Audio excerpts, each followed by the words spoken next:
Assalamualaikum warahmatullahi wabarakatuh. Bismillah, alhamdulillahi wahdah, sadaqa wa'dah, wa nasara abdah, wa a'azza jundahu, wa hazamal ahzaba wahdah. Wassalatu wassalamu ala man la nabiyya ba'dah, Muhammad ibn Abdullah, wa ala alihi wa sahbihi wa ansarihi wa junudihi wa man walah, wa la hawla wa la quwata illa billah. Amma ba'du, fa subhanaka la ilma lana illa ma 'allamtana innaka antal alimul hakim. Allahumma anfa'na bima 'allamtana wa 'allimna ma yanfa'una wa zidna ilma wa fiqhan fid din ya rabbal alamin. Para peserta ngaji online Riyadhus Shalihin yang dirahmati Allah Subhanahu wa taala, baik yang mengikuti acara ini melalui Zoom meeting ataupun melalui YouTube, alhamdulillah wa syukrulillah, marilah sama-sama kita memanjatkan puji dan syukur kepada Allah Subhanahu wa taala atas berbagai nikmat yang dianugerahkannya kepada kita, nikmat sehat wal afiat, terutama nikmat iman dan nikmat Islam. Salawat dan salam kita sampaikan kepada Nabi besar Muhammad sallallahu alaihi wasallam. Tidak lupa saya mengucapkan kepada semua, taqabbalallahu minna wa minkum salihal a'mal. Semoga Allah Subhanahu wa taala menerima seluruh amal soleh kita selama bulan Ramadan, wa ja'alana Allahu wa iyyakum minal a'idina wal faizin. Semoga Allah Subhanahu wa taala menjadikan kita orang-orang yang kembali kepada fitrah, kembali kepada ajaran Islam, dan menjadi orang-orang yang beruntung dengan ampunan, rahmat, serta ridha dari Allah Subhanahu wa ta'ala. Amin ya rabbal alamin. Para peserta yang dirahmati Allah Subhanahu wa ta'ala, alhamdulillah pada malam hari ini kita dapat memulai kembali pengajian Riyadhus Shalihin yang selama bulan Ramadan kita tunda pelaksanaannya, kita hentikan sementara, dan alhamdulillah pada hari ini kita dapat memulainya kembali. Insya Allah pada malam hari ini kita akan melanjutkan kembali, yaitu bab sidik, ya, bab tentang kebenaran dan kejujuran, yaitu pada hadis yang ke-57 atau al-hadithus sabi'u wal khamsun. Qala al-Imam an-Nawawi rahimahullahu ta'ala wa nafa'ana bihi wa bi'ulumihi fid darain.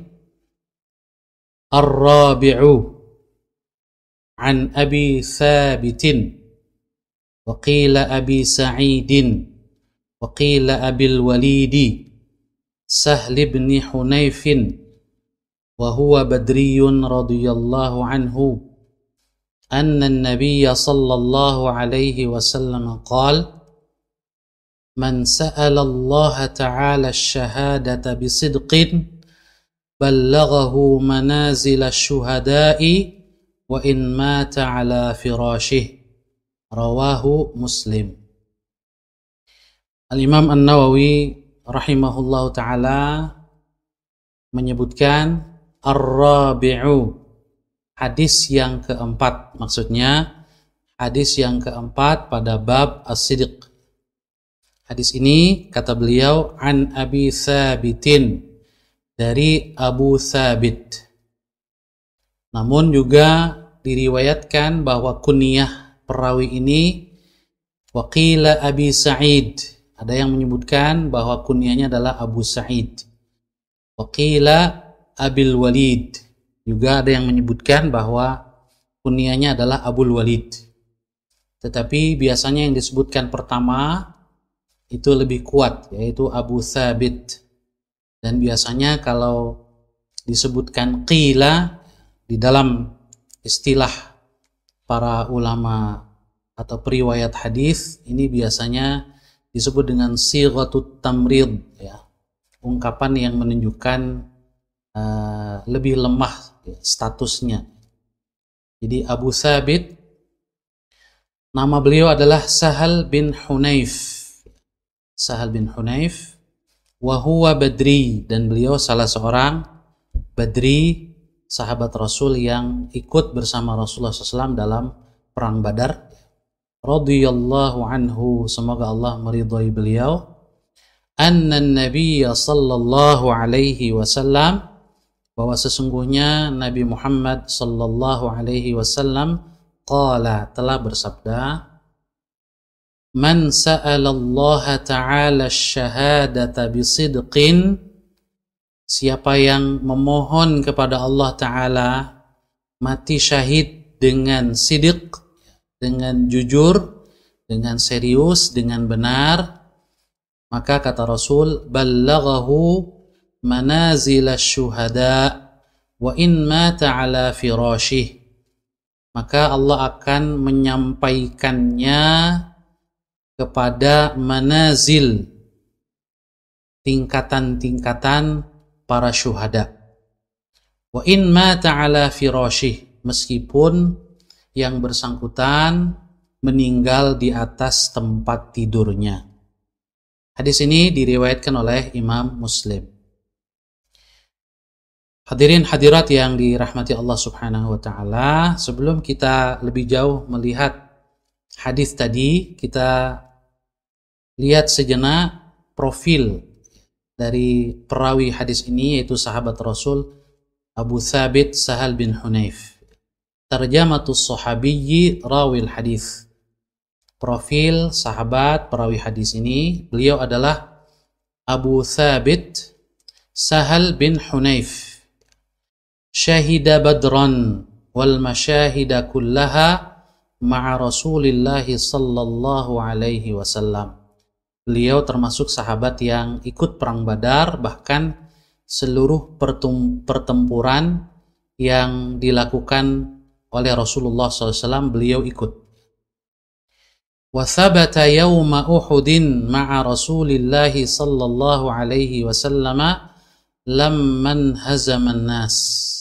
Dan beliau termasuk sahabat yang tetap sabat, tetap setia mendampingi Rasulullah sallallahu alaihi wasallam pada perang Uhud saat beliau sallallahu alaihi wasallam mengalami luka-luka ketika mendapatkan serangan balik dari Quraisy yang sempat membuat kocar-kacir pasukan kaum muslimin. Beliau termasuk yang sabat. Wa kana bay'ahu yawma idzin 'alal maut. Bahkan Sahal bin Hunayf ini sempat berbaiat kepada Rasulullah SAW saat itu, bersedia untuk membela beliau hingga syahid, hingga mati, sampai titik darah penghabisan. Sahiba Aliyan, Sahal bin Hunayf ini juga adalah orang yang menyertai sahabat Ali bin Abi Thalib radhiyallahu anhu, fastakhlafahu 'ala al-Madinati hina sara ilal Basrah. Bahkan ketika Ali bin Abi Thalib berangkat menuju Basrah, beliau mengangkat Sahal bin Hunayf ini sebagai pimpinan Madinah, sebagai orang yang menjadi pemimpin Madinah. Juga wa syahida ma'ahu Siffin. Sahal bin Hunayf ini ikut bersama dengan Ali bin Abi Thalib dalam perang Siffin. Adapun riwayat hadisnya di sini dikatakan yurwa lahu an Rasulillah sallallahu alaihi wasallam 40 hadisan. Hadis Rasul yang tercatat diriwayatkan oleh Sahal bin Hunayf ini berjumlah 40 hadis. Ittafaqa asy-syaikhani minha ala 4. Dari 40 hadis ini ada 4 yang muttafaqun alaih. disepakati diriwayatkan oleh Imam Al-Bukhari dan Imam Muslim. Wanfarada Muslimun bithnain, sementara yang hanya diriwayatkan oleh Imam Muslim itu ada 2 hadis. Wa kharraja lahu ashabus sunanil arba', juga beberapa riwayat Sahal bin Hunayf ini juga ditakhrij atau diriwayatkan oleh para pemilik sunan arba', ya, 4 sunan, yaitu Sunan Tirmidzi, Abu Dawud, Nasai dan Ibnu Majah. Terakhir, mata bil Kufah. Sahal bin Hunayf ini meninggal di kota Kufah di Irak sanata 38 pada tahun 38 Hijriah. Wa shalla alaihi Aliyun radhiyallahu anhuma, dan disolatkan diantaranya oleh sahabat Ali bin Abi Thalib radhiyallahu anhuma. Hadirin hadirat para peserta yang dirahmati Allah Subhanahu wa taala. Kemudian kita lihat beberapa ungkapan atau kata yang digunakan di dalam hadis tadi. Lughatul hadis. Yang pertama, Rasulullah SAW mengatakan, man sa'alallaha ta'ala syahadah, siapa yang memohon kepada Allah Subhanahu wa taala asy-syahadah bisidqin, dengan jujur, dengan serius, dengan benar. Asy-syahadah di sini dikatakan fi asliha hiyal mautu fi sabili atau fi qitalil a'da'i ibtigha'a mardatillahi ta'ala. Asy-syahadah pada asalnya adalah kata yang digunakan untuk istilah kematian di dalam pertempuran menghadapi musuh, ya, orang-orang kafir. Ibtigha'a mardatillah, semata-mata mengharap ridha Allah Subhanahu wa taala. Wa summiyat syahadatan, dan dikatakan atau disebut syahadah bagi kematian di jalan Allah dalam jihad fisabilillah. Mengapa? Lianna sahibaha man syahida lahu Allahu wa malaikatuhu bil jannah. Karena orang yang meninggal dalam pertempuran membela agama Allah melawan orang-orang kafir yang zalim, itu secara umum Allah menyaksikannya dan juga para malaikat menyaksikannya bahwa dia adalah ahlu surga. Jadi syahadah dari kata persaksian, ya, di mana Allah Subhanahu wa taala dan para malaikat bersaksi bahwa yang bersangkutan adalah min ahlil jannah, termasuk penduduk surga. Waqila, dan juga dikatakan dalam pendapat lain, li'annahu hayyun lam yamut, karena orang yang mati syahid itu tetap hidup, ya, tidak mati. Ka'annahu syahidun hadirun, seolah-olah, ya, orang yang syahid itu syahid, ya, menyaksikan, tetap menyaksikan dan hadir, ya.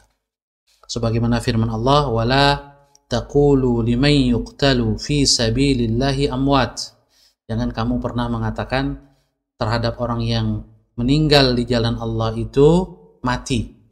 Juga di ayat lain di surah Al-Imran, wala tahsabanna alladhina qutilu fi sabilillahi amwata, jangan kamu menyangka bahwa orang yang terbunuh di jalan Allah itu meninggal.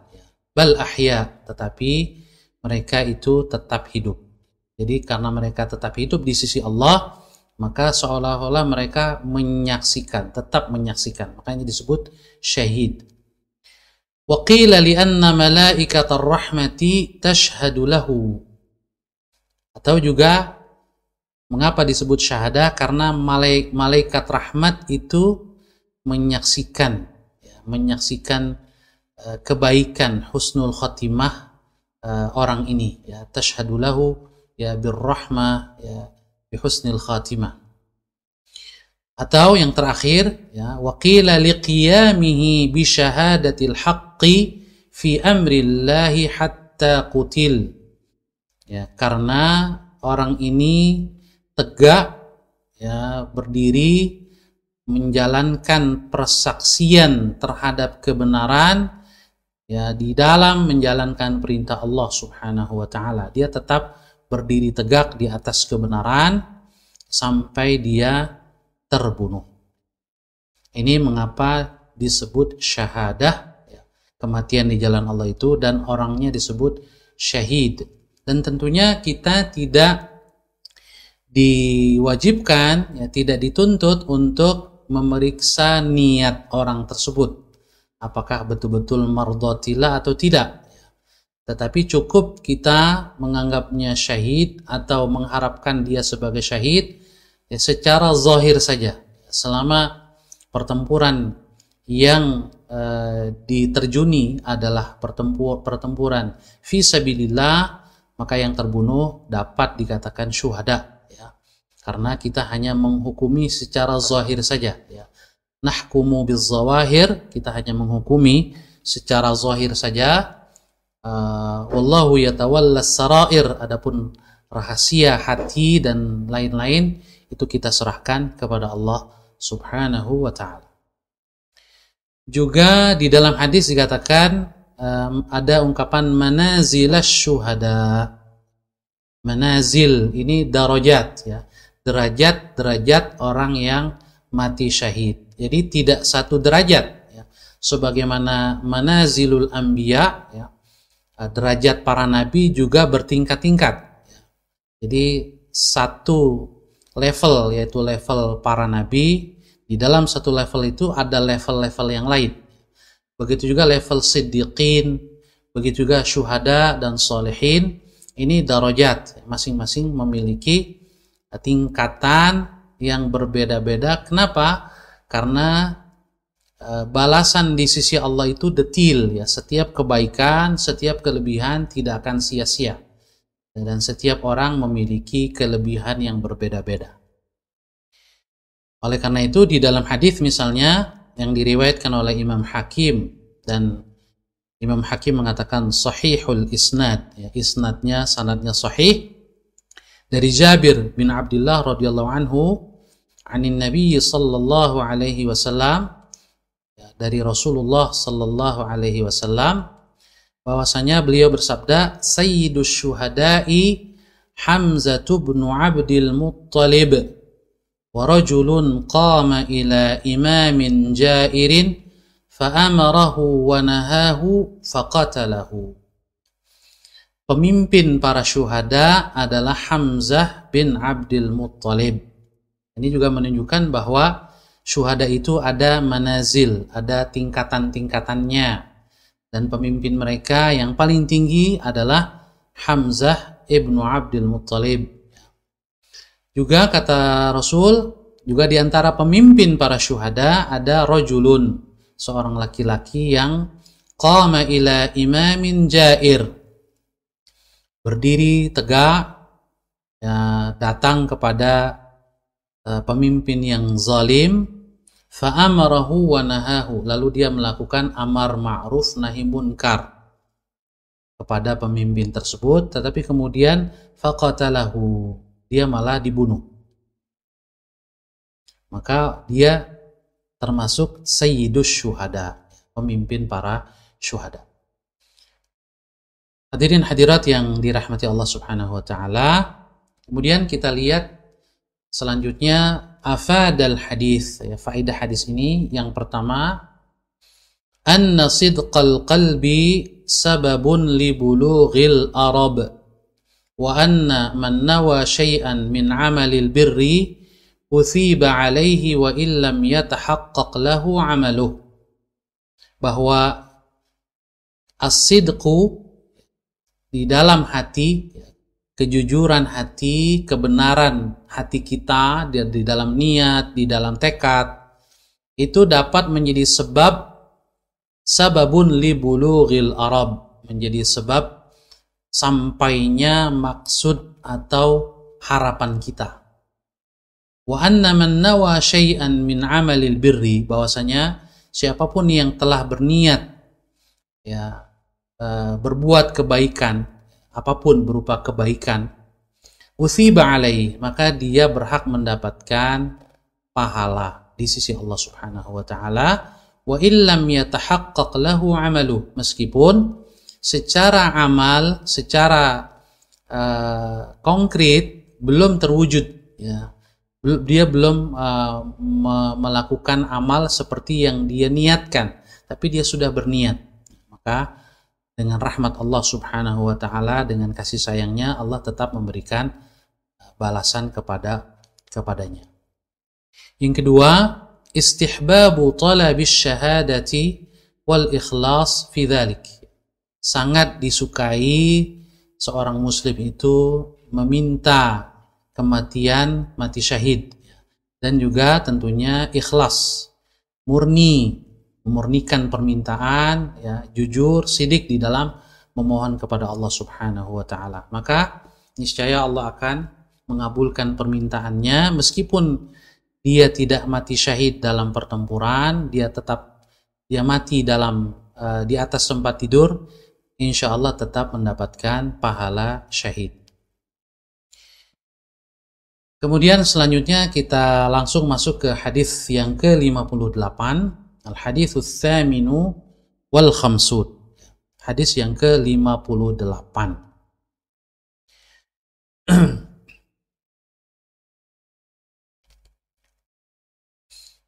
Al-Imam An-Nawawi mengatakan di sini al-khamis, ya. Jadi hadis yang kelima. Kalau dihitung dari awal bab sidik, ini adalah hadis yang kelima. Tapi kalau dihitung dari awal hadis dalam kitab Riyadhus Shalihin, ini adalah hadis yang ke-58. Al-khamisu an Abi Hurairah radhiyallahu anhu qala. Dari Abu Hurairah radhiyallahu anhu, beliau berkata, qala Rasulullah sallallahu alaihi wasallam, Rasulullah sallallahu alaihi wasallam telah bersabda, ghaza nabiyyun minal anbiya'i salawatullahi wasalamuhu alaihim.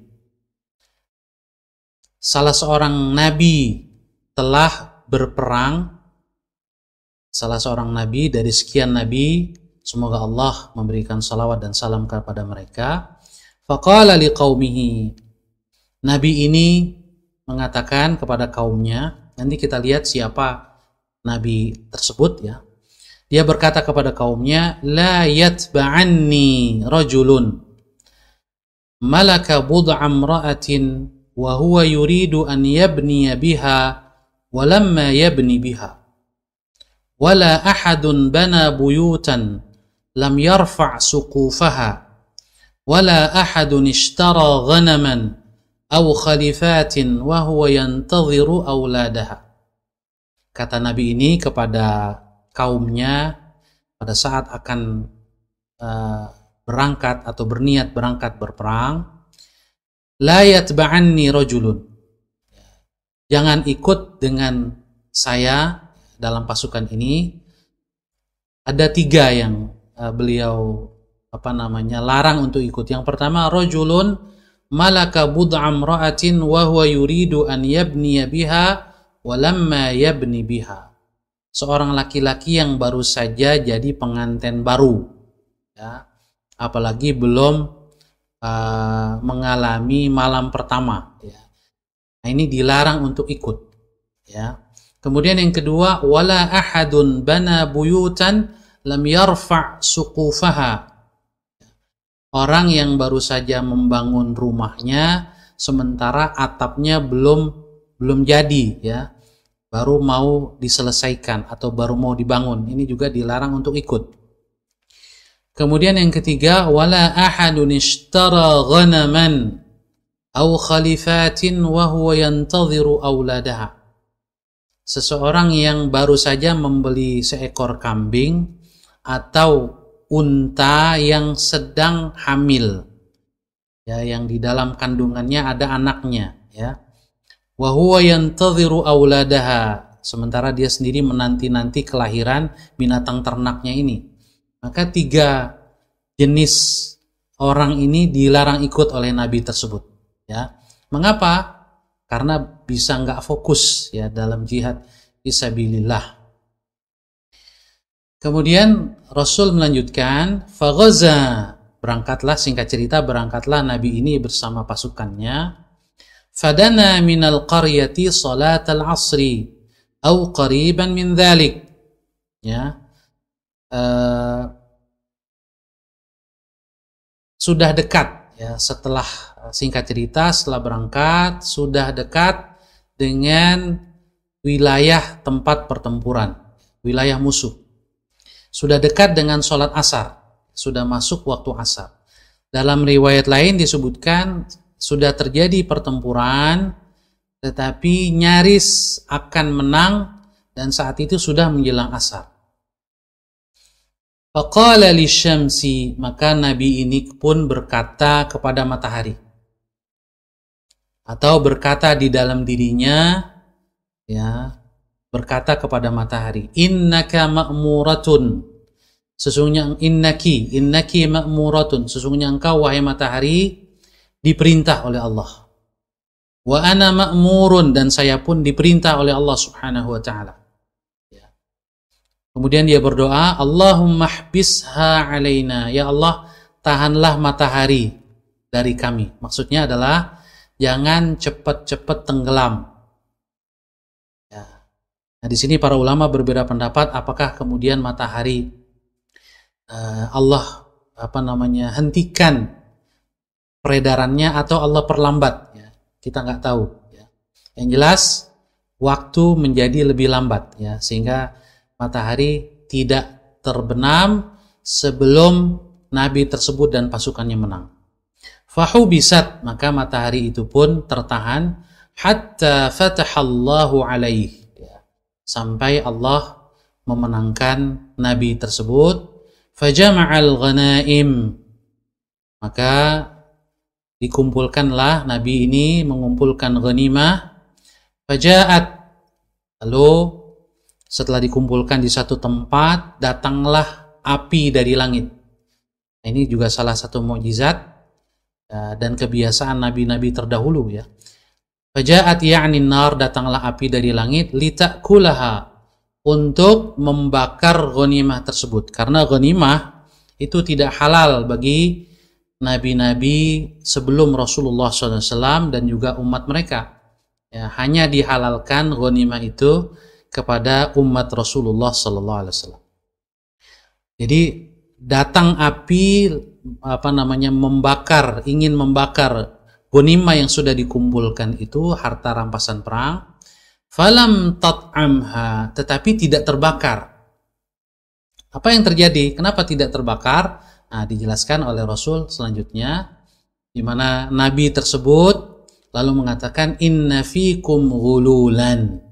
Berkata Nabi itu, sesungguhnya di antara kalian ada orang yang berkhianat, ya, nguntit harta rampasan perang, nggak jujur, ada yang disembunyikan, ada ghulul.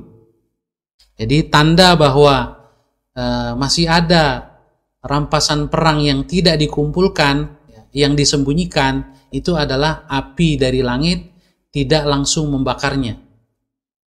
Maka kata Nabi tersebut, falyubayyi'ni min kulli qabilatin rajulun, maka di antara kabilah kalian, setiap kabilah harus pemimpinnya membaiat saya, yaitu dengan meletakkan tangannya masing-masing ke tangan Nabi tersebut. Falaziqat iyada rajulin, falaziqat iyadu, ini keliru, ya, ada barisnya yang keliru. Falaziqat iyadu rajulin biyadihi, ada seseorang yang tangannya nempel dengan tangan Nabi ini, ya. Jadi pemimpin atau wakil kabilah, satu kabilah tangannya nempel. Nah, ini menunjukkan bahwa yang tidak ngumpulin ghanimah itu berasal dari kabilah orang itu. Faqal, maka Nabi itu berkata, fikumul ghulul, berarti di antara kalian ghulul itu, harta rampasan yang masih disembunyikan. Fal tubayyi'ni qabilatuk, maka seluruh kabilah Anda harus membaiat saya. Ya, jadi tadi perwakilan dulu, ya, untuk seleksi awal, ternyata, ya, ada yang sudah ketahuan, maka seluruh anak buahnya membaiat, ya, menempelkan tangannya ke tangan Nabi ini. Falaziqat yadu rajulaini aw thalathatin biyadih. Ternyata ada 2 atau 3 orang yang tangannya nempel, nggak bisa dilepaskan dari Nabi, dari tangan Nabi ini. Faqal, lalu Nabi ini berkata, fikumul ghulul, di antara pada kalian inilah ada kecurangan. Akhirnya 3 orang ini atau 2 orang ini faja'u bi ra'sin mithli ra'si baqaratin minadz-dzahab. Ya, mereka membawa kepala, ya, kepala sapi, ya, kepala sapi yang terbuat dari emas. Jadi ada patung kepala sapi yang terbuat dari emas. Fawada'aha, maka Nabi ini pun menerimanya lalu meletakkannya di kumpulan ghanimah yang sudah dikumpulkan sebelumnya. Faja'atin naru fa'akalatha, maka api kembali datang, ya, dari langit lalu menghanguskan seluruh ghanimah itu. Rasulullah SAW kemudian melanjutkan, falam tahillal ghanaimu li ahadin qablana. Ya, ghanimah, harta rampasan perang itu tidak dihalalkan kepada siapapun sebelum kita. Thumma ahallallahu lana al-ghanaim lamma ra'a dha'fana wa ajzana fa ahallaha lana. Maka kemudian Allah Subhanahu wa taala menghalalkan ghanimah ketika Allah Subhanahu wa taala mengetahui kelemahan kita dan keperluan kita terhadap ghanimah itu. Dan ini merupakan kasih sayang Allah yang Allah berikan, keistimewaan yang Allah berikan kepada umat Nabi Muhammad sallallahu alaihi wasallam. Fa ahallallahu lana, Allah menghalalkannya bagi kita. Dan yang pertama kali dihalalkan disebutkan oleh para ulama yaitu ghanimah perang Badar. Ada yang menyebutkan yang dihalalkan pertama kali yaitu pada sariyah sebelum atau menjelang Badar, tapi pembagiannya bersamaan atau berbarengan dengan ghanimah Badar. Al-Imam An-Nawawi menambahkan penjelasan sedikit. Al-Khalifat, ya, yang dimaksud dengan Al-Khalifat di dalam hadis tadi itu adalah jam'u khalifah, bentuk jamak dari khalifah. Yang dimaksud dengan khalifah adalah an-naqatul hamil, ya, unta yang sedang hamil. Nah, di sini menunjukkan pentingnya di dalam bahasa Arab, dalam pengucapan, ya, pelafalan itu panjang dan pendek. Ya. Kalau kita salah memanjangkan menjadi khalifah, ya, misalnya lamnya kita panjangkan, artinya menjadi berubah. Tapi di sini adalah khalifah, maknanya adalah an-naqatul hamil. Jemaah sekalian dirahmati oleh Allah Subhanahu wa taala, kita lihat penjelasan tentang beberapa ungkapan dalam hadis tadi. Yang pertama yang dimaksud dengan nabi di sini, ya, nabiyun minal anbiya, dia adalah Yusha' bin Nun. Inilah Yusha' bin Nun ini adalah muridnya Nabi Musa alaihissalam atau Fata Musa yang disebutkan di dalam surah Al-Kahfi ayat 60 kalau saya tidak salah. Wa idh qala Musa li fatahu la abrahu hatta ablugha majma'al bahraini aw amdiya huquba. Ini maksud dengan Fata Musa di sini adalah Yusha' bin Nun, dan inilah beliau yang menjadi tokoh dalam kisah Nabi ini, Nabi Yusha' bin Nun alaihissalam, sebagaimana diriwayatkan oleh Imam Ahmad dan Imam Hakim. Ya, jadi dalam riwayat Imam Hakim dan Imam Ahmad disebutkan namanya yaitu Yusha' bin Nun. Dan ini juga ditegaskan oleh wa kama qalahu As-Suyuti fi Tawshih, dijelaskan juga oleh Al-Imam As-Suyuti dalam At-Tawshih. Kemudian fadana minal qaryati, sebelumnya bud'u, ya, bud'u yutlaqu 'alal farji wan nikahi wal jima', ya. Kata al-bud'u ini biasanya digunakan untuk kemaluan atau pernikahan atau jima, hubungan suami istri. Jadi dilarang tadi oleh Yusha' bin Nun ikut jihad mereka yang baru saja jadi pengantin baru. Fadana minal qaryah. Ini maksud dengan qaryah, ya, kota di sini atau tempat musuhnya itu adalah Ariha. Ya, Madinatu Ariha. Kalau dalam bahasa Latinnya itu Jericho, ya, dalam bahasa Inggrisnya Jericho. Ini sekarang adanya di lokasinya di Dhaffah Al-Gharbiyah, di tepi barat, di Filistin, ya, di Palestina sana. Dan yang dimaksud dengan dana minha yakni aidan qaruba fathuha. Sudah mendekat ke Ariha atau Jericho, ya. Maksudnya adalah sudah hampir saja menang, ya. Sudah hampir saja bisa menaklukkan. Nah, Yusha' bin Nun ini juga kalau kita lihat adalah salah satu dari 12 nukobanya Nabi Musa alaihissalam, nukobanya Bani Israel. Jadi, dan Yusha' bin Nun oleh Ibnu Katsir, ya, di dalam kitabnya Qasasul Anbiya disebutkan bahwa beliaulah satu di antara 2 orang yang tidak meninggal di padang Tih. Yang tidak meninggal di padang Tih. Semua yang enggan untuk menyambut seruan Nabi Musa ketika disuruh masuk ke Palestina itu meninggal di padang Tih, kecuali 2 orang nukoba ini. Salah satu di antaranya adalah Yusha' bin Nun. Yang lain Ibnu Katsir menyebutkan bernama Kalib bin Yufanna. Kalib bin Yufanna. Ya, sebagian riwayat menyebutnya Kilab bin Yafinna. Jadi ada perbedaan pelafalan. Inilah yang diisyaratkan oleh Allah Subhanahu wa taala di dalam surat Al-Maidah ayat 23, ya. Qala rajulani minal ladzina yakhafuna an'ama Allahu 'alaihima udkhulu 'alaihimul bab fa idza dakhaltumuhu fa innakum ghalibun wa 'alallahi fatawakkalu in kuntum mu'minin. Ya. Jadi berkata 2 orang yang takut, ya, kepada Allah, ya, takut kepada kufur nikmat. Ya.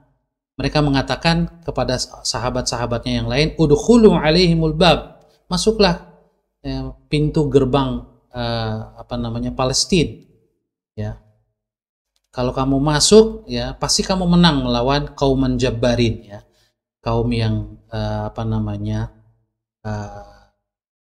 yang ganas, ya, kaum yang jahat, ya, yaitu Kan'aniyin, ya, dalam riwayat disebutkan Kan'aniyin.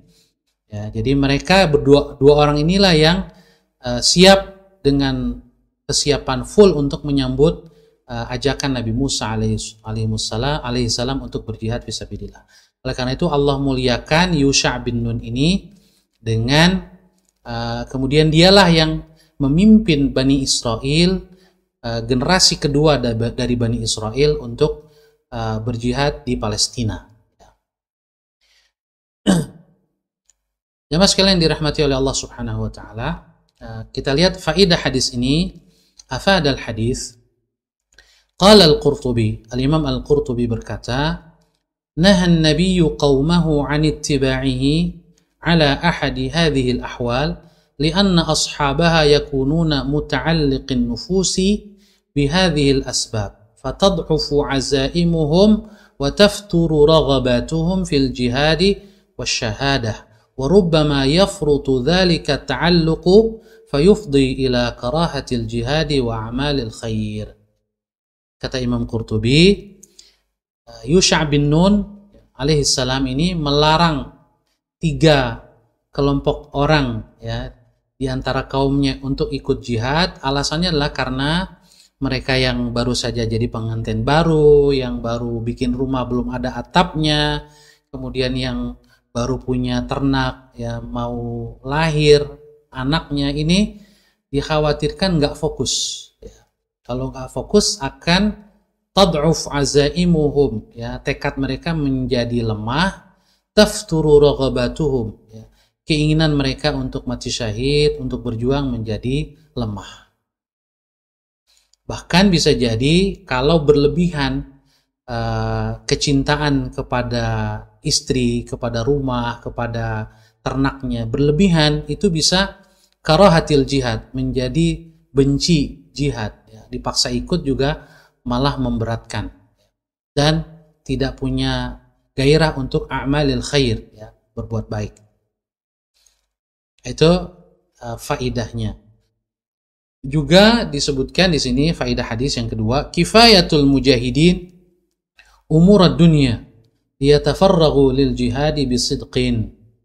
Ya, sangat dianjurkan untuk mencukupi kebutuhan materi para mujahidin, terutama keluarga yang ditinggal, ya, supaya bisa fokus ikut jihad, apalagi kalau mujahidinnya resmi, ya, pasukan negara misalnya, tentara nasional yang ditugaskan ke luar negeri, memang menjadi kewajiban negara untuk memenuhi kebutuhan mereka secara materi, ya, supaya mereka bisa menjalankan tugas dengan sebaik-baiknya. Nah, seperti itu. Kalau tidak ada dana resmi, berarti kaum muslimin wajib, ya, mengkafalahi, membantu keluarga para mujahidin. Kemudian yang berikutnya, amrul jamadati amru taskhirin. Ya.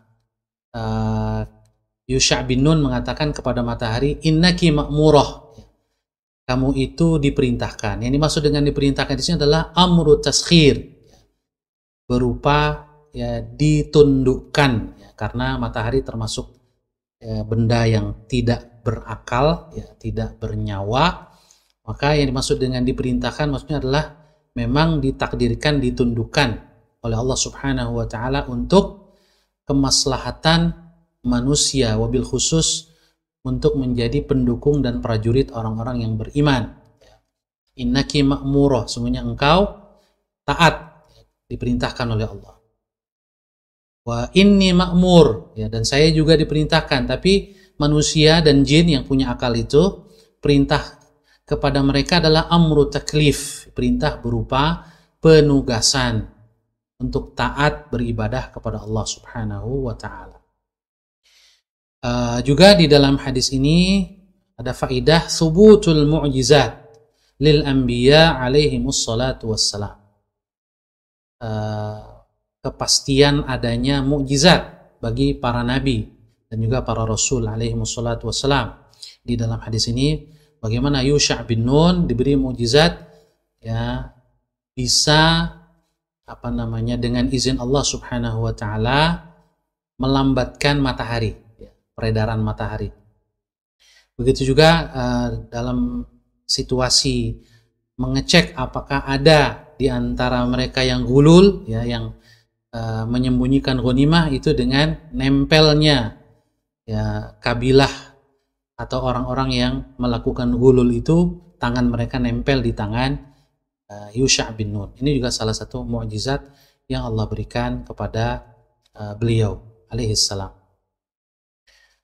Kemudian kanat 'adatul anbiya'i fil ghanaim an yajma'uha fataji'u narun minas sama' fatakuluha fayakunu dzalika 'alamata qawliha wa 'adamil ghulul fiha. Jadi kalau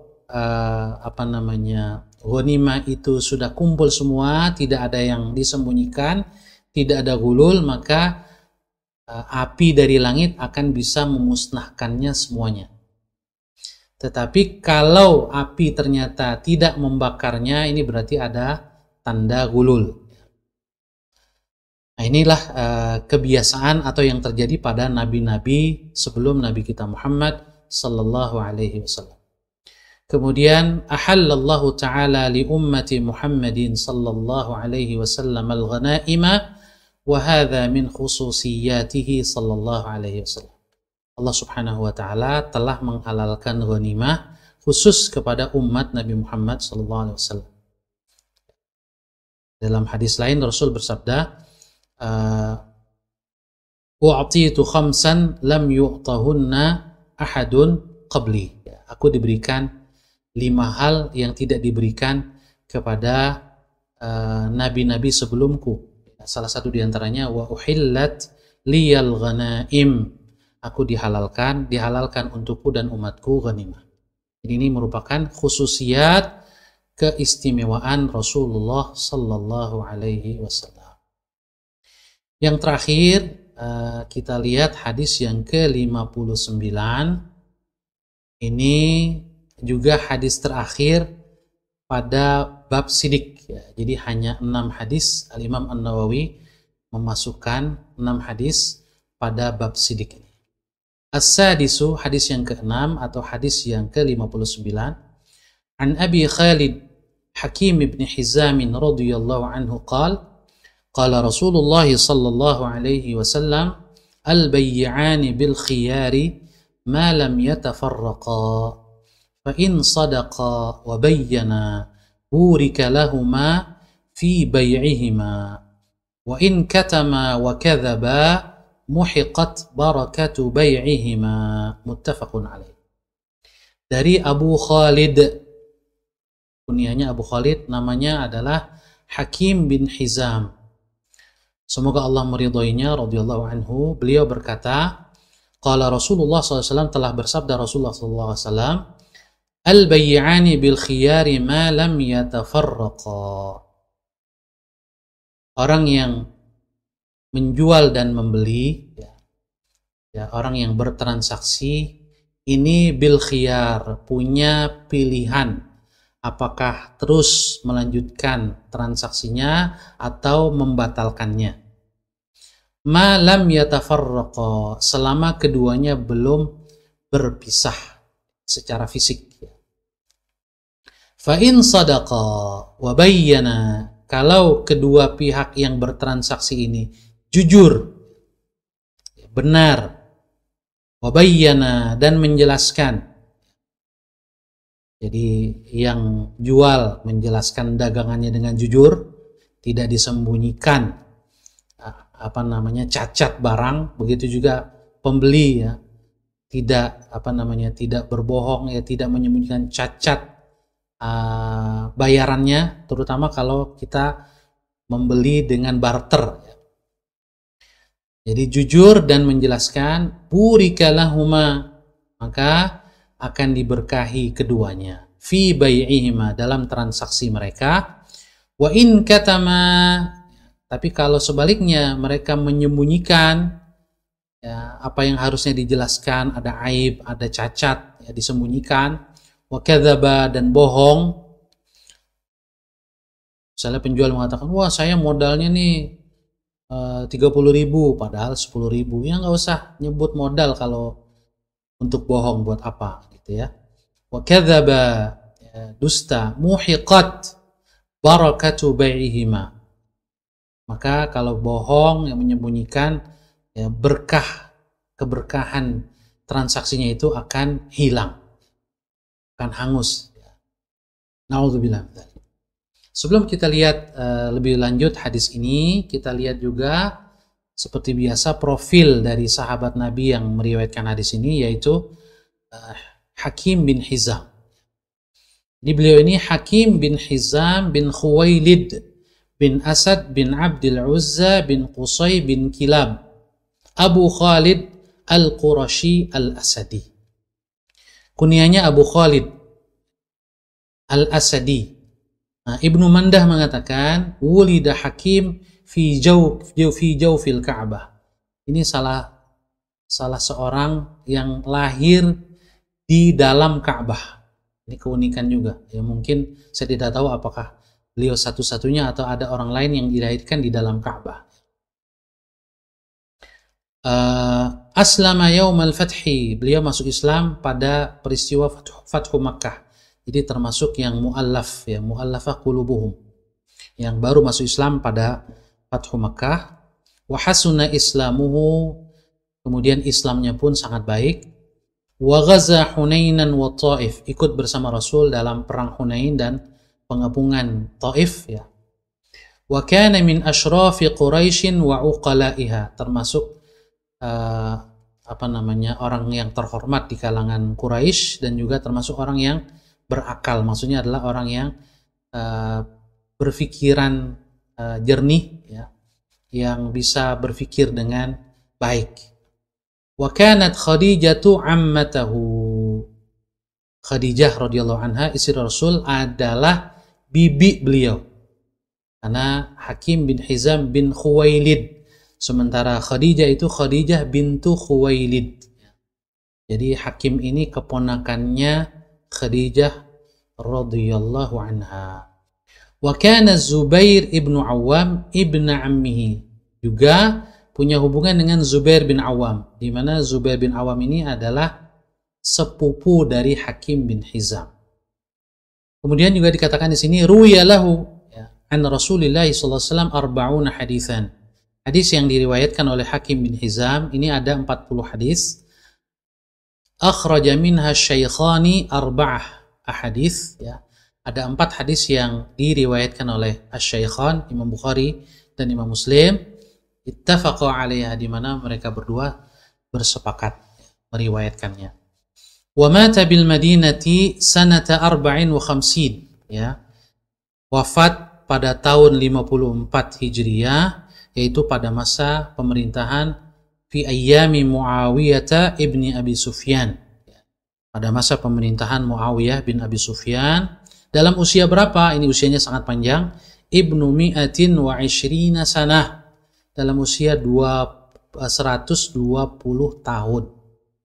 Al-Imam Al-Bukhari mengatakan di dalam tarikhnya, ya, waqala Al-Bukhari fi tarikhihi 'asha sittina sanah fil jahiliyah wa sittina fil Islam. Hakim bin Hizam ini hidup 60 tahun di masa jahiliyah dan 60 tahun di masa Islam. Radhiyallahu anhu wa ardah.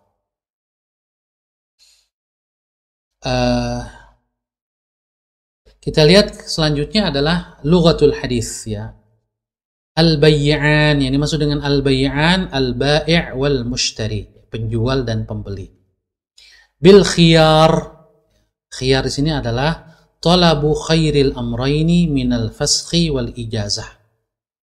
Ya, ada opsi, memilih satu di antara dua opsi, apakah fasakh, membatalkan transaksi, atau ijazah, melanjutkan, ya, tetap bertransaksi. Ini disebut khiyar. Nah, khiyar yang disebutkan dalam hadis ini adalah selama kedua pihak belum berpisah, masih di tempat transaksi. Makanya disebut dengan khiyarul majlis. Wa hadza ma yusamma, ya, dalam fiqih disebut dengan khiyar al-majlis. Ya, opsi untuk lanjut atau membatalkan transaksi selama dalam berada di tempat transaksi. Kita langsung saja ke berikutnya. Bayyana, ya, sudah tadi, ya, menjelaskan, maksudnya adalah menjelaskan kalau ada cacat, ya, tidak menyembunyikan dan seterusnya. Ya, kita langsung kepada afadal hadis, ya, karena keterbatasan waktu kita langsung kepada faidah hadis ini. Yang pertama, thubutu khiyaril majlisi lil mutabayi'ain, ya. Hadis ini menunjukkan adanya khiyarul majlis bagi dua orang yang bertransaksi. Wahada 'inda Syafi'iyah, ini menurut mazhab Syafi'i, ya. Jadi khiyarul majlis menurut mazhab Syafi'i ini ada berdasarkan hadis ini. Wal ahnafu la yuthbitunahu. Adapun menurut mazhab Hanafi, bagi mereka tidak ada khiyarul majlis. Ya, jadi nggak ada hak untuk batal atau melanjutkan. Jadi tidak ada opsi batal, membatalkan transaksi. Ya, kalau sudah terjadi ijab qabul, meskipun masih dalam majlis, masih dalam tempat transaksi. Mengapa? Karena mereka memahami hadis ini, tafarruq di sini, malam yatafarraqa, selama belum berpisah. Mereka memahami berpisah di sini adalah ay faragha minal ijabi wal qabul, yaitu sudah terjadi ijab dan qabul. Jadi selama belum ijab dan qabul, belum selesai ijab dan qabul, itu masih boleh membatalkan. Tapi kalau sudah tafarruq, ya, sudah selesai ijab dan qabul, maka transaksi sah dan tidak bisa dibatalkan. Jadi mazhab Hanafi bukan tidak menggunakan hadis ini, ya, tetapi berbeda di dalam menafsirkan hadis ini. Oleh karena itu perbedaan di antara imam mazhab dan 4 mazhab ini perbedaan yang diperbolehkan, perbedaan yang cabang, ya, yang harus kita saling menghargai. Kemudian yang berikutnya wujubu izharil aibi bisil'ah. Di sini juga menunjukkan wajib, ya, kalau barang dagangan itu ada cacatnya wajib memberitahukan. Penjual harus memberitahu, ya. Wa hurmatu ikhfa'iha, haram menyembunyikannya. Fa idza dhahara al-aibu kana lahu al-khiyar.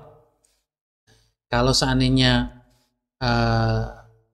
sengaja menyembunyikan atau lupa, ya, menyebutkan cacat barang dagangan, lalu kemudian pembeli baru tahu, ya, belakangan, maka boleh, ya, membatalkan. Jadi meskipun sudah tidak berada di dalam majlis akad, ini ada khiyar yang lain, yaitu khiyarul aib namanya, ya, membatalkan karena ada cacat. Ini boleh dengan syarat-syarat yang disebutkan oleh ulama fikih. Kita tidak menjelaskannya detail pada momen ini, pada forum ini.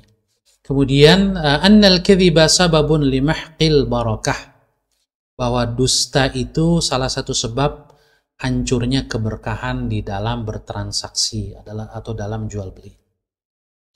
Kemudian yang terakhir, ya, faidatun ukhra, ini ada faidah lain karena tidak terkait langsung dengan hadis tadi. Kama anna at-tajira idza sadaqa fi sil'atihi wa lam yaghusha ya, burika lahu fi muamalatihi, kadzalika al-'abdu idza sadaqa fi muamalatihi ma'a rabbih wa lam yaghusha fi ada'i haqqi 'ubudiyatihi biriya'in aw sum'atin aw nadharin li'amalihi burika lahu fi tilkal muamalati wa u'tiya amaluh. Sebagaimana seorang pedagang atau orang yang bertransaksi, jika jujur, ya, tidak menipu, akan diberkahi, begitu juga seorang hamba kalau jujur dalam bermuamalah dengan Allah Subhanahu wa ta'ala, sidq di dalam beribadah, sidq di dalam imannya, ya, tidak ada tipuan, tidak ada kepalsuan, ya, dalam menjalankan hak-hak ubudiyahnya, hak-hak Allah dalam beribadah kepada Allah, ya, seperti misalnya dengan riya, ya, sum'ah, ya, atau membanggakan amalnya dan seterusnya, ya. Maka kalau dia jujur, ya, tidak ada hal-hal seperti itu, maka juga akan diberkahi muamalahnya dengan Allah Subhanahu wa ta'ala. Kemudian yang terakhir ini Ibnu Allad, beliau mengatakan hubungan antara bab sidik ini dengan bab berikutnya, ya. Jadi beliau mengatakan walikauni sidqil muamalati mabniyan ala kamalil muraqabah, karena kejujuran dalam bermuamalah itu dibangun di atas muraqabatullah, ya, perasaan selalu diawasi oleh Allah yang sempurna, ya. Juga kadang sebaliknya, ya, bahwa muraqabah itu dihasilkan oleh sidqul muamalah. Jadi bisa sidik itu lahir dari muraqabah atau muraqabah itu lahir karena sidik, ya. Jadi bisa dua-duanya hubungan itu. Karena hubungan yang erat antara sidik dengan muraqabah ini, maka Al-Imam An-Nawawi aqaba bab as-sidqi bihi, melanjutkan bab sidik ini setelah selesai dengan bab muraqabah, ya. Jadi insyaallah setelah hadis ini kita akan masuk pada pertemuan yang akan datang tentang babul muraqabah. Demikian jamaah sekalian dirahmati oleh Allah Subhanahu wa ta'ala. Mohon maaf, ya, 1 jam, pas jam 9 baru kita bisa menyelesaikan pembahasan. Mari kita akhiri pertemuan kita dengan doa. Kita awali dengan membaca Ummul Quran. suratul Fatihah. Mudah-mudahan Allah Subhanahu wa taala memberkahi pertemuan kita, dan tidak lupa kita mendoakan saudara-saudara kita yang terus berjihad fisabilillah, meskipun sekarang sudah gencatan senjata, alhamdulillah, tetapi sangat memungkinkan dan bahkan bisa dipastikan selama bumi Palestina belum merdeka akan ada terus pergolakan di sana. Kita doakan mudah-mudahan Allah Subhanahu wa taala menguatkan saudara-saudara kita di sana. Al-hadiniya al-Fatihah. A'udzubillahi minasyaitonir rajim. Bismillahirrahmanirrahim. Alhamdulillah rabbil alamin. Yaumiddin. Iyyaka na'budu wa iyyaka nasta'in. Ihdinas siratal mustaqim. Siratal ladzina an'amta 'alaihim ghairil maghdubi 'alaihim waladdallin. Amin. Bismillahirrahmanirrahim. Alhamdulillah rabbil alamin. Allahumma shalli wa sallim wa barik ala sayyidina Muhammadin wa ala alihi wa ashabihi ajma'in. Allahumma ighfir lana wa liwalidina warhamhum kama rabbawna shighara wa li jami'il muslimina wal muslimat wal mu'minina wal mu'minat al ahya'i wa Allahumma ighfir lil imam an-Nawawi wa li walidayhi wa li masyayikhihi wa li ahbabihi wa lil muslimina ajma'in. Allahumma ansur ikhwanana al-muslimina al-mujahidina fi sabilika fi kulli makan.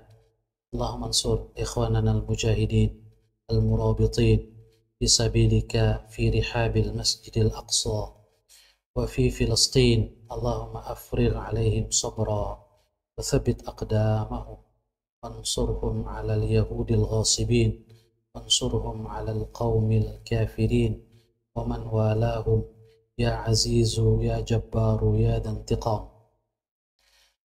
اللهم إنا نسألك أن تحرر المسجد الأقصى وأرض فلسطين وكل أرض يذكر فيها اسم الله كثيرا. اللهم عليك باليهود الغاصبين وأعوانهم. اللهم منزل الكتاب ويا مجري السحاب ويا هازم الأحزاب اهزمهم وانصرنا عليهم وانصر إخواننا عليهم يا عزيز يا جبار يا ذا انتقام. ربنا آتنا في الدنيا حسنة وفي الآخرة حسنة وقنا عذاب النار. ربنا تقبل منا صيامنا في رمضان وقيامنا في رمضان واجعلنا من المتقين برحمتك يا أرحم الراحمين. صلى الله على سيدنا محمد وعلى آله وصحبه وسلم. سبحان ربك رب العزة عما يصفون وسلام على المرسلين والحمد لله رب العالمين. Subhanakallahumma wa bihamdika asyhadu an la ilaha illa anta astaghfiruka wa atubu ilaik. Saya Ahmad Sahal Hasan, mohon maaf atas segala kekurangan. Saya undur diri. Billahi taufiq wal hidayah. Wassalamualaikum warahmatullahi wabarakatuh.